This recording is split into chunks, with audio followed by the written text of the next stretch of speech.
निरोगी शरीर आणि निरोगी आयुष्याचा खूप जवळचा संबंध आहे.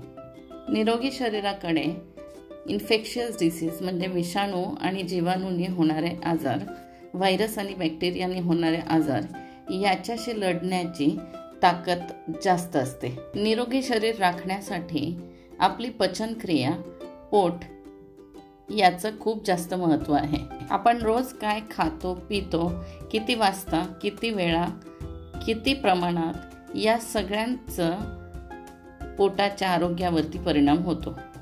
जर आपलं शरीर अशक्त असेल तर त्याच्याकडे बॅक्टेरिया, व्हायरसशी लढण्याची ताकद कमी असते आणि अशक्त शरीर इन्फेक्शियस डिसीजेसना आमंत्रण देत असते.